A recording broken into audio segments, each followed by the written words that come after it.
Now we're going to try to do a scrolling capture of something quite non-standard and tricky, which is Microsoft Word. And you can see here I've got a 4-page document. I've set it to view a page at a time. You can see there's some overlap of the page below. In fact, can we make that worse? Probably not. No, because it's fitting in a page. Okay. So I'm going to control click to initiate the capture. There's our preview. I'm going to say begin a scrolling window, and now I'm going to test the window.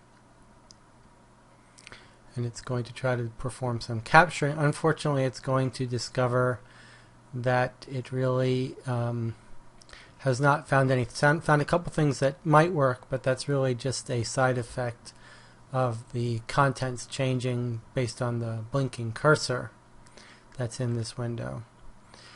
In reality, none of the normal scrolling messages will work, and you can thank Microsoft for that, for never sticking to their own standards and their own user interface design. They've got their own custom scroll bar in Microsoft Word that behaves oddly, etc.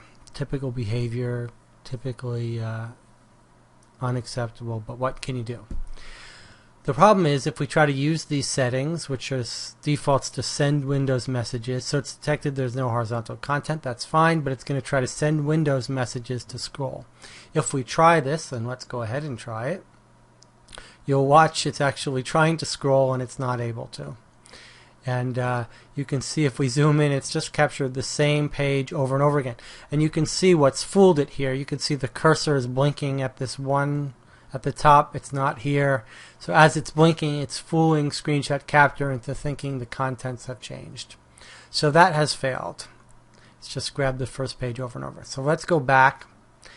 And we're going to try what we try if all else fails, which is we switch to simulating key presses. So now it's going to simulate the page down key press, and let's tell it to stop after 10 pages in case it gets fooled.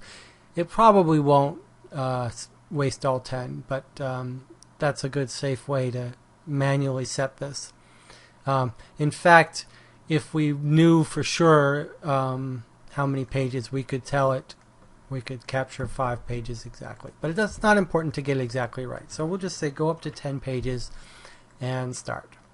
So hopefully now it's able to capture. It has.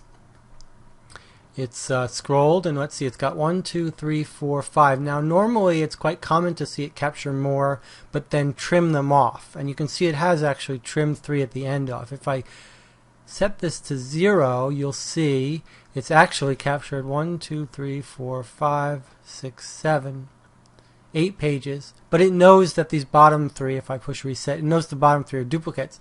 However, it's gotten tricked to think these last 2 are different, and that's because of the cursor. And if we go back down, I'll bet you we can see it. There's the last page. You can see the cursor here, and if we go up, here's a duplicate, but the cursor is at a different place. Okay. That's just a side effect of simulating the paging. So we're going to manually adjust this to 4. We're going to trim off the last 4 pages, and now if we fit, we can see it's got the 4 pages. And in fact, this is actually reasonable. We might stick with this, but let's try guessing the margins, which should get rid of the extra background that's the same on each page.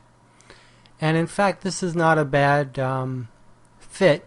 We could try guessing the overlap.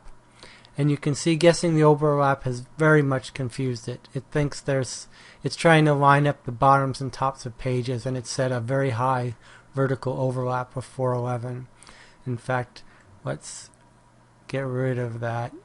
When you're scrolling by full pages and there's no shared content on the scrolling, it's basically impossible to find any overlap. In our case, we have 0 overlap.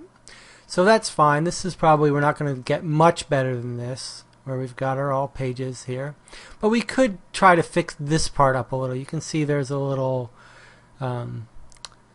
consequence of having some extra stuff on the top and the bottom. And one of the easiest ways to do this is just to modify our margins here.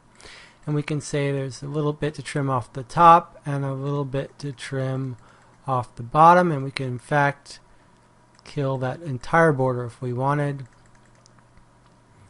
And this gives us a more contiguous page.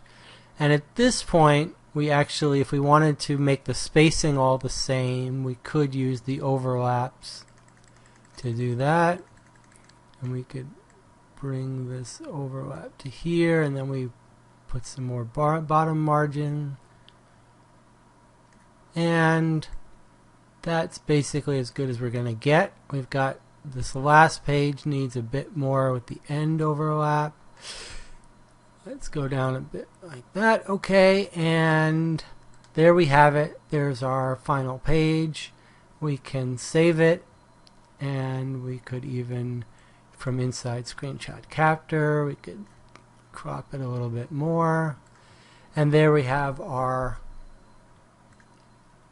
scrolling capture of Microsoft Word.